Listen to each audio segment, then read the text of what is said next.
Kepergian Buya Syafi'i Ma'arif tidak hanya menjadi duka bagi organisasi Islam Muhammadiyah, tapi juga bangsa Indonesia. Sosok dan pemikiran cendekiawan besar yang bersahaja itu menjadi tauladan bagi anak bangsa. Kecintaan Buya terhadap Indonesia membuatnya selalu mengingatkan semua akan pentingnya menjaga Indonesia di tengah beragam persoalan bangsa.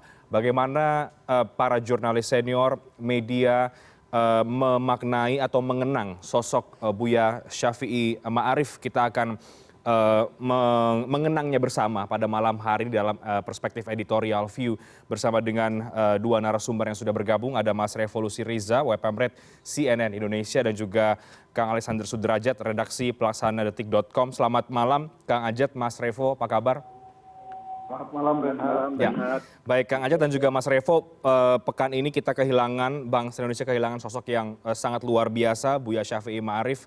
Saya mungkin ke Mas Revo dulu. Kalau dari Mas Revo atau mungkin editorial kita, Mas Revo melihat kehilangan yang besar ini seperti apa dari sosok Buya Syafi'i Ma'arif yang secara sosok menjadi tauladan karena sangat bersahaja, tapi juga pemikiran-pemikirannya sangat luar biasa, terutama soal negara, Islam, dan juga keindonesiaan. Ya Renhat, kita memang pada pekan ini kehilangan sangat besar ya. Buya Syafi'i Ma'arif ini kan sosok yang sangat istimewa gitu di mata kita semua. Beliau pemikiran-pemikirannya, suri tauladannya itu terasa betul sangat istimewa, terutama ketika di beberapa waktu terakhir ada sempat ya Renhat, kita ini sempat ada proses beberapa kalangan yang intoleran itu menguat, Buya Syafi'i itu tampil sebagai sosok yang bisa yang pada kita harus bernegara. Teladan-teladan lain juga tidak perlu kita sampaikan lagi ya Renhatnya, bagaimana sosok beliau ini menampilkan teladannya dengan sangat luar biasa. Kebersahajaannya itu tidak mengurangi pemikiran-pemikiran yang bernas dan tidak mengurangi bagaimana kita menempatkan beliau di makom tertinggi.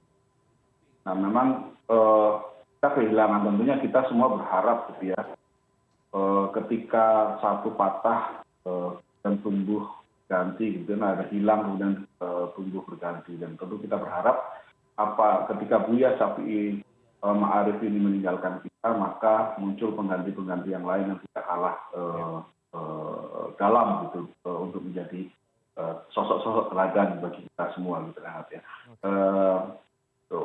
Itu yang tentu yang kita harapkan. Kehilangan, tapi kita harapkan apa yang sudah menjadi jejak-jejak pemikiran dari Syafi'i Ma'arif, apa yang selama ini diteladankan oleh beliau, oleh almarhum, itu bisa terus terkenang oleh kita dan kemudian menjadi contoh bagi sosok-sosok lain ya, pemimpin kita terutama ya, supaya bangsa ini tetap bisa tumbuh, keanekaragaman, keindonesiaan itu bisa tetap terjaga. Oke. Baik, Kang Ajat, kalau Kang Ajat melihatnya pemikiran apa, pandangan apa dari Buya Syafi'i yang ini benar-benar harus dilanjutkan dan tidak boleh selesai seiring dengan kepergian dari sosok Buya Syafi'i ini? Ya, Buya itu seperti tadi disinggung juga oleh Mas Revo, sangat concern tentang keindonesiaan. Meskipun masa mudanya, Buya itu sempat disebut punya obsesi ingin mendirikan negara Islam juga di Indonesia itu ya. Tetapi kemudian setelah beliau bergaul dengan banyak tokoh, terutama ketika beliau mengambil program doktoral di Chicago, beliau berguru ke salah satu gurunya itu adalah Fazlur Rahman, seorang pemikir modernis Islam. Perlahan-lahan pemikiran beliau berubah.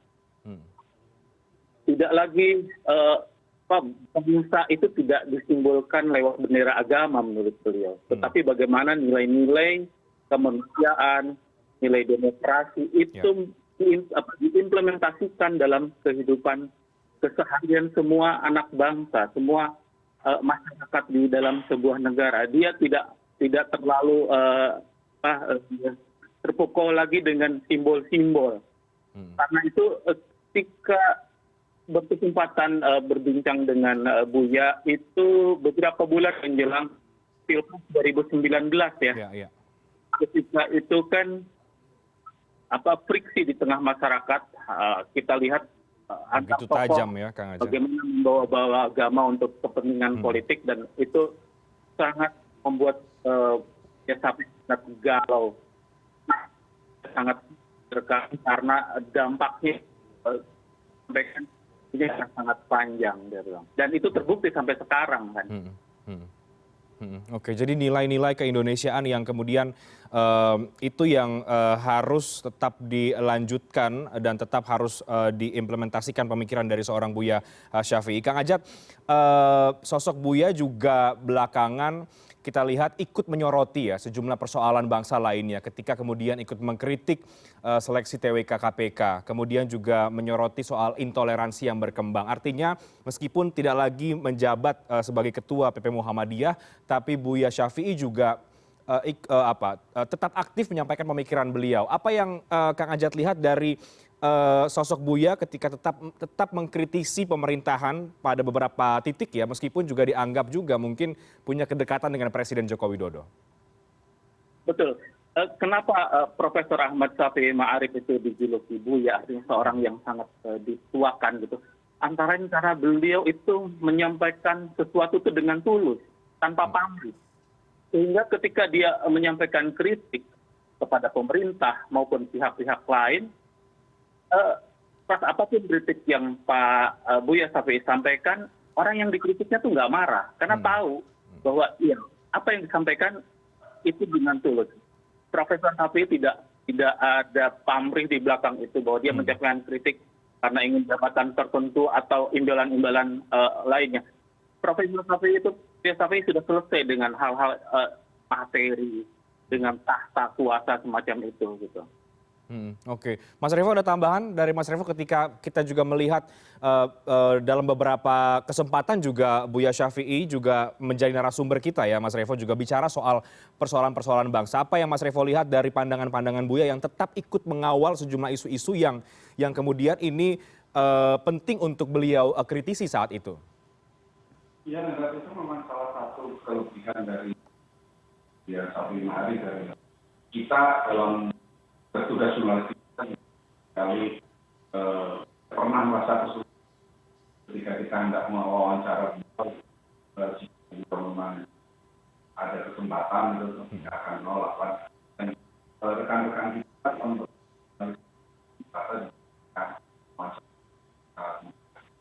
dan yang pasti memang kenapa kita selalu dalam beberapa hal gitu ya, jika ada kerumitan sosial politik, salah satu sosok yang kita undang untuk menyampaikan pandangan secara jernih, salah satunya adalah Buya. Karena memang selama ini beliau pandangan-pandangan selain tidak ada tendensi politik yang disampaikan oleh kami. Ketulusan itu tampak dalam statement beliau, pandangan-pandangan beliau, makomnya memang sebagai guru bangsa, dan sekali kritiknya tajam tapi disampaikan pula dengan cara yang sangat santun. Artinya memang beliau ini sosok yang sangat lengkap secara kedalaman agama, kesalahan, pemikiran sosial politiknya, sangat lengkap, dan pasti tendensi politiknya itu semuanya tulus gitu, untuk memang dan yang membuat sosok beliau sangat dan kita juga kita semua itu merasa kehilangan. Hampir semua kalangan menyampaikan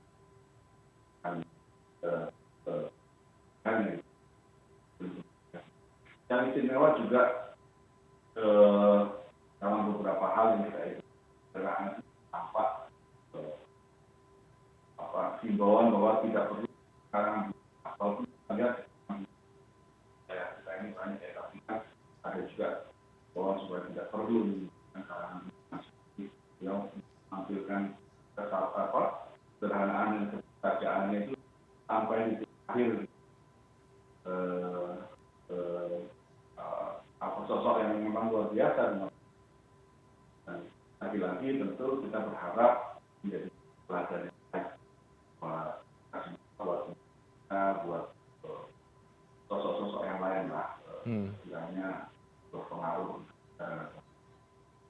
Oke, baik ya. Mas Revo dan Kang Ajat, Subangsih, seorang Buya Syafi'i juga tentu sangat terasa bagi organisasi Muhammadiyah. Saya mau ke Kang Ajat. Buya termasuk sosok yang kemudian menjaga Muhammadiyah dari godaan politik, kekuasaan, dan meneguhkan Muhammadiyah sebagai gerakan Islam berkemajuan. Apa pandangan dan juga catatan dari Kang Ajat soal peran atau sosok Buya Syafi'i dalam ikut memajukan, memberikan pandangan terhadap organisasi, satu organisasi besar di Indonesia, Muhammadiyah? Ya,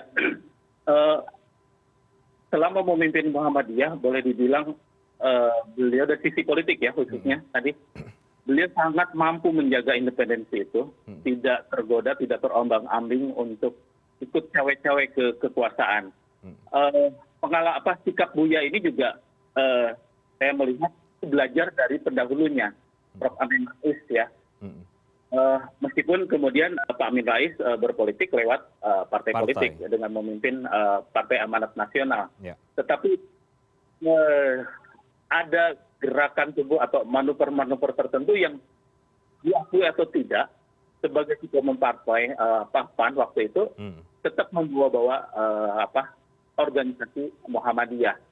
Nah, Pak Syafi'i Ma'arif, Buya Syafi'i ini sebagai penerus Pak Amin, meskipun beliau juga bersahabat dekat dengan Pak Amin, sama-sama berkuliah di Chicago, beliau mencoba menjaga itu supaya tidak ditarik dengan terlalu kuat gitu ke partai politik.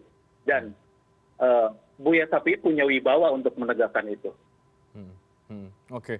Dan itu juga kemudian dilanjutkan meskipun ketika Buya Syafi'i tidak lagi menjabat sebagai Ketua PP Muhammadiyah, begitu ya Kang Ajit. Tapi dalam sosok pribadinya pun. Dan saya pikir pengganti Buya itu, Prof. Haidar Nasir juga mewarisi nilai-nilai dan semangat yang sama dengan Buya Syafi'i ya, dari sisi kesederhanaan, kecendekiawanannya semacam itu. Oke. Nah sekarang dari pemikiran-pemikiran yang tadi sudah kita banyak bahas, Mas Revo dan juga Kang Ajat, bagaimana itu kita bisa terus rawat, kita bisa terus jaga, mungkin media juga punya peran di sana, agar apa yang diperjuangkan oleh sosok Buya Syafi'i ini tidak sia-sia. Kira-kira begitu Kang Ajat, seperti apa? Ya, salah satu kalimat yang mungkin saya yang sering disampaikan Buya Syafi'i itu, menghadapi situasi yang sangat penuh manuver itu, Buya Syafi'i selalu bilang, bahwa kita semua yang merasa diri baik itu jangan diam melihat kemungkaran. Ini juga akan menjadi salah satu semangat Muhammadiyah dan semangat menilai keislaman secara umum, bahwa menegakkan amar ma'ruf nahi mungkar itu ya. Tentu dengan kapasitas dan tingkatan masing-masing. Tapi ketika kita melihat sesuatu yang dianggap tidak benar, misalnya praktek korupsi yang kita anggap mungkin sejak awal reformasi, korupsi menjadi kejahatan nomor satu.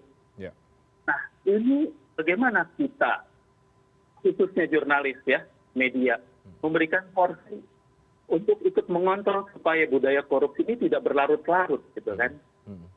Adakah kita lewat pemberitaan-pemberitaan misalnya, sekecil apapun praktek korupsi, ketika itu melibatkan pejabat publik, siapapun, dari partai apapun, kita wajib hukumnya mengedepankan isu ini, ketimbang isu-isu yang lain.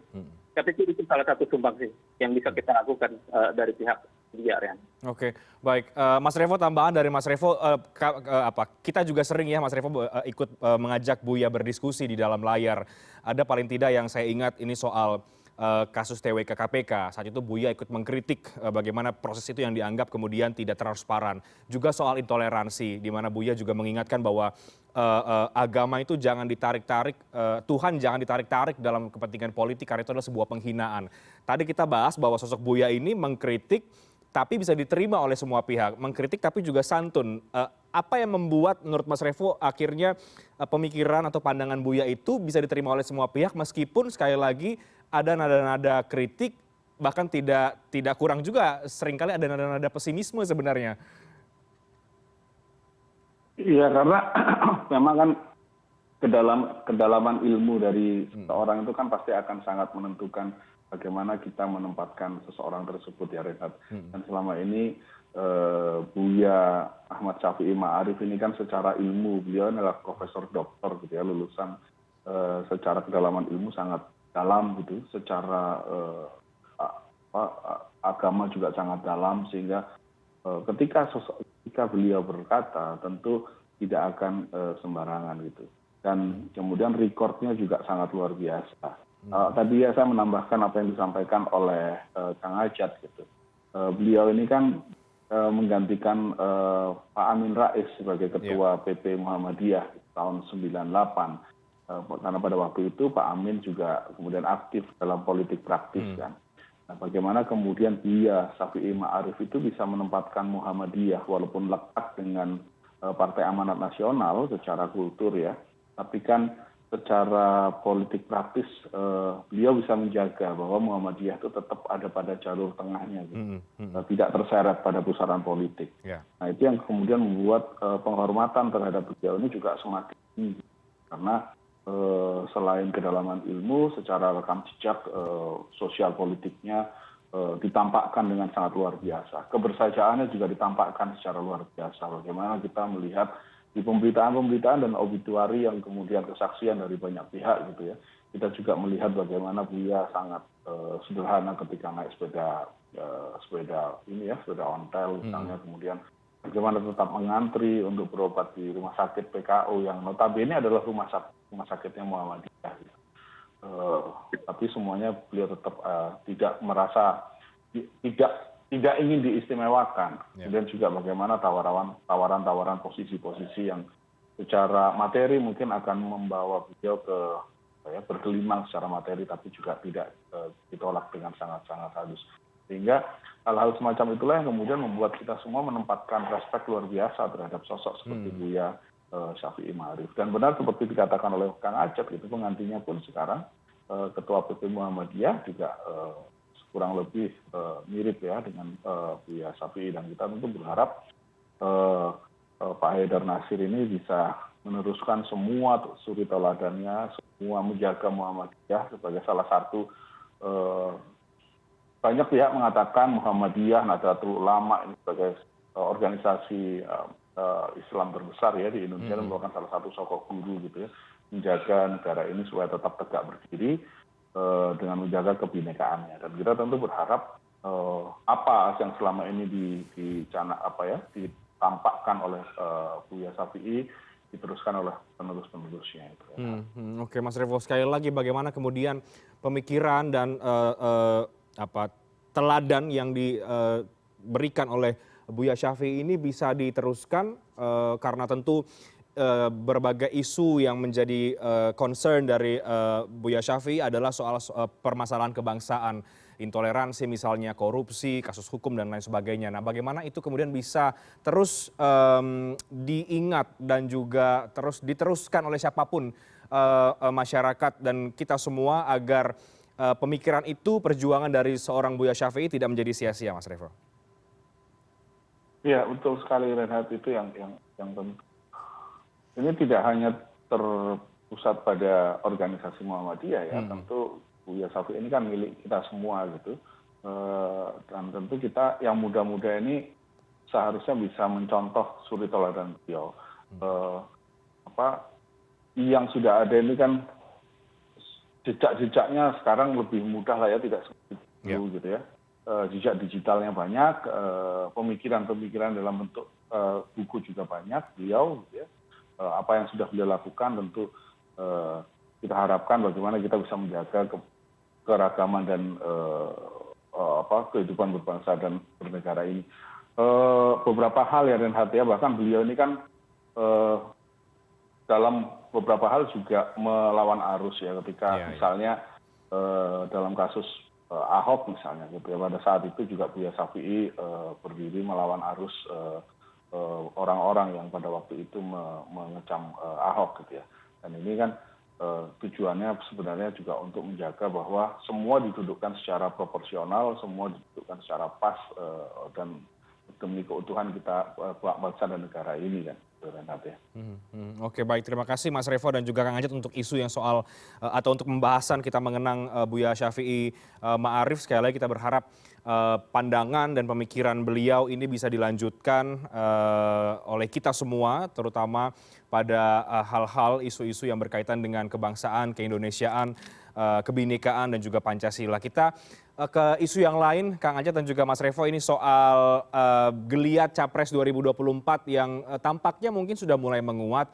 Ada beberapa nama yang kemudian muncul, ada pertemuan antara Presiden dengan Ketua Umum Partai Nasdem, ada kode yang diberikan oleh Presiden Joko Widodo. Bagaimana kita media melihat dinamika itu? Apakah memang sudah mulai mengkristal, sudah mulai mengerucut nama-nama itu, atau ini sekali lagi masih sangat dinamis? Tapi kita break terlebih dahulu, kami akan segera kembali. Satu.